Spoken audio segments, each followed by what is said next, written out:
In this episode of The Artist Reality, we meet Tom Hamilton of the Tom Hamilton Band, and we talk about how true artists aren't really afraid of AI.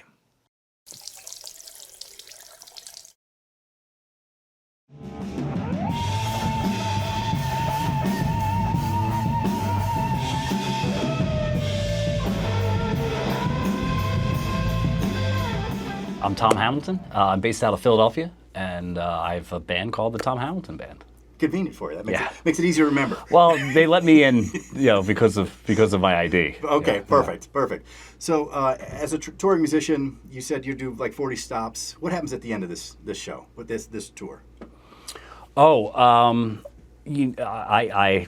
have another band that I'm a part of called J-Rad, which is a Grateful Dead tribute act, and I will end this tour after 3 weeks and go immediately out on tour with another band for a week.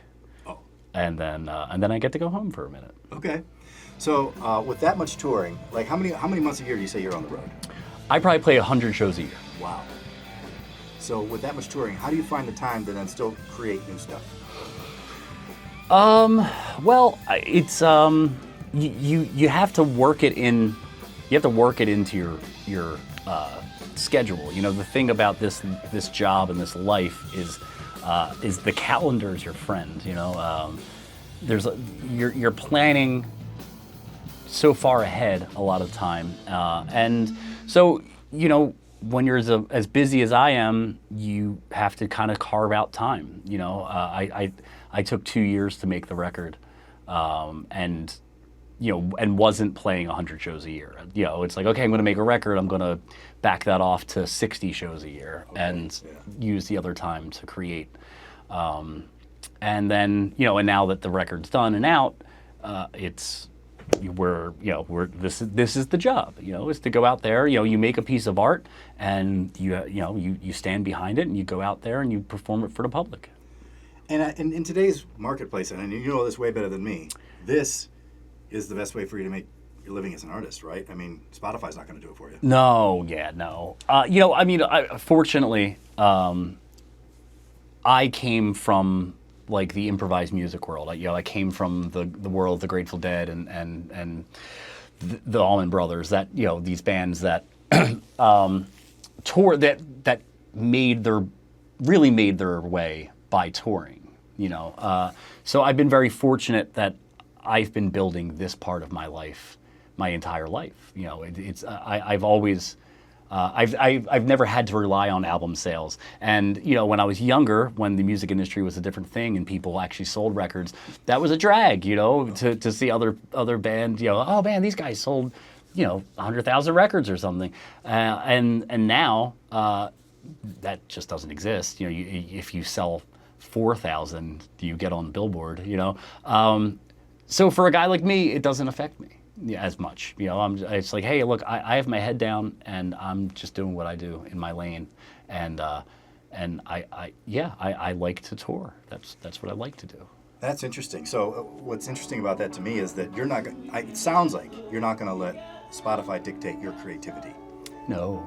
Because today it's like they want one song. It's like the YouTube thing. If you're not hooked in 3 seconds, we're out.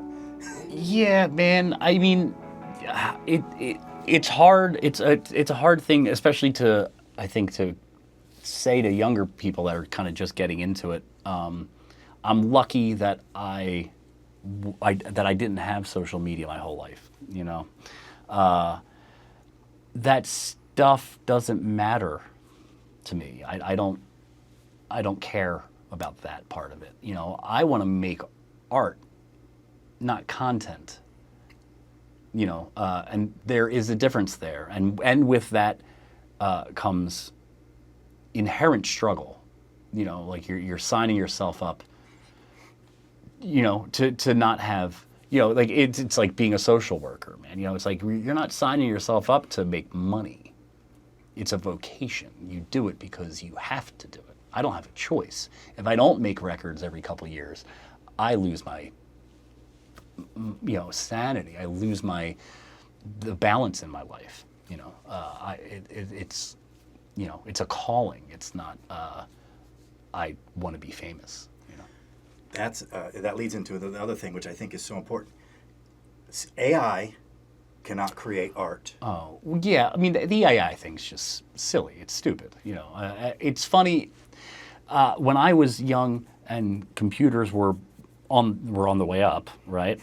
The thing that every teacher and professor ever said to me about computers was never forget that computers are only as smart as the information you give it.